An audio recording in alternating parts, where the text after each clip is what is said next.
शहर के सबसे बड़े सरकारी अस्पताल में एक वृद्ध व्यक्ति रामनाथ पिछले 3 महीनों से भर्ती थे। उनकी हालत धीरे धीरे बिगड़ती जा रही थी, लेकिन उनकी आंखों में अभी भी एक उम्मीद झलकती थी। नर्स रीना, जो उनकी देखभाल कर रही थी, अक्सर उन्हें दरवाजे की ओर टकटकी लगाए देखती। एक दिन रीना ने उनसे पूछा, बाबा, आप हर समय दरवाजे की ओर क्यों देखते रहते हैं? क्या आपको किसी का इंतजार है? रामनाथ की आंखों में नमी आ गई। उन्होंने गहरी सांस लेते हुए कहा, हाँ बेटा, मेरा एक बेटा है, रोहन।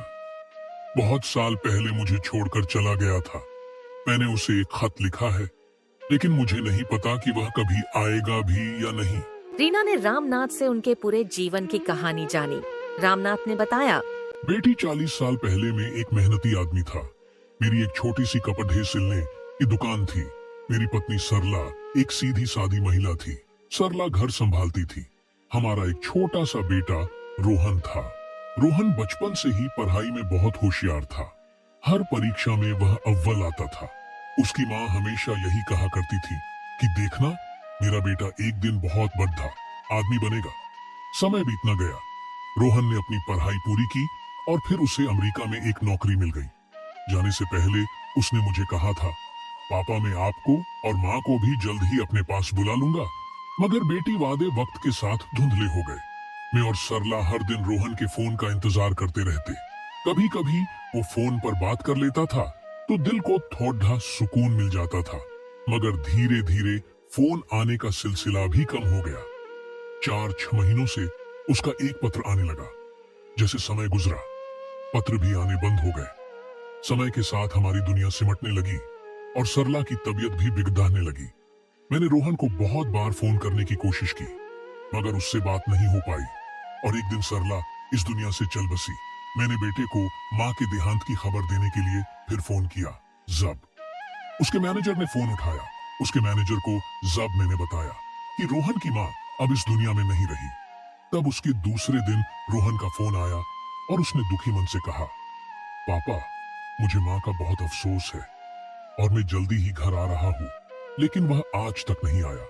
सरला के जाने के बाद मैं बिल्कुल अकेला रह गया था। मेरी दुकान भी बंद हो चुकी थी। अब मेरी जिंदगी घर की 4 दीवारी में कैद हो गई।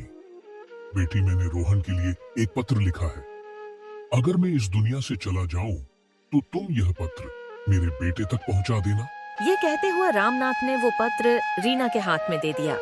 जब रीना ने वह पत्र पढ़ा, पत्र में लिखा था, मेरे बेटे रोहन, मुझे नहीं पता तुम कभी ये पत्र पढ़ पाओगे या नहीं, लेकिन तुम जब घर आओगे तो मुझे बहुत खुशी होगी। अगर तुम ना आ सकोगे तो भी मुझे कोई नाराजगी नहीं। तुम जहाँ भी रहो खुश रहो, लेकिन कभी कभी इस बूढ़े बाप को भी याद कर लेना। पत्र पढ़कर रीना का दिल पसीज गया और रीना ने ठान लिया कि वह किसी तरह रोहन का पता लगाए। रीना ने अपने जानने वालों की मदद से अमेरिका में रोहन का पता लगा लिया और किसी तरह से उससे बात की। रीना ने बताया, अगर ताप अपने पिता से मिलना चाहते हैं तो जल्दी घर आ जाओ, अब ज्यादा वक्त नहीं बचा। रोहन ने रीना से कहा, मैं कल ही पहुंच रहा हूँ। 3 दिन बाद रोहन अस्पताल पहुंचा। रोहन को सामने देखकर रामनाथ की आंखों से आंसुओं की धारा बहने लगी। उनके कांपते हाथ अपने बेटे के चेहरे को छूने के लिए उठे। रोहन ने घुटनों के बल बैठकर कहा, पापा, मैं आपका अपराधी हूँ, मुझे माफ कर दीजिए। बेटा, मैंने तुम्हें कभी दोष नहीं दिया। मैं तो बस तुम्हें एक बार देखना चाहता था। इतना कहते ही रामनाथ की सांसें थम गईं। उनके चेहरे पर शांति नजर आ रही थी, जैसे उनका इंतजार खत्म हो चुका हो। रीना ने वो पत्र रोहन को दिया। रोहन ने जब वो पत्र देखा तो फुट फुट कर रोने लगा। उसे एहसास हुआ कि उसने आज अपने जीवन की सबसे अनमोल चीज खो दी है। दोस्तों, माता पिता का प्यार औलाद के लिए अनमोल होता है, लेकिन जब कोई औलाद माता पिता से किनारा कर ले तो उनके दिल पर पहाड़ टूट जाता है, जैसे उनसे उनके जीने का सहारा छीन चुका हो।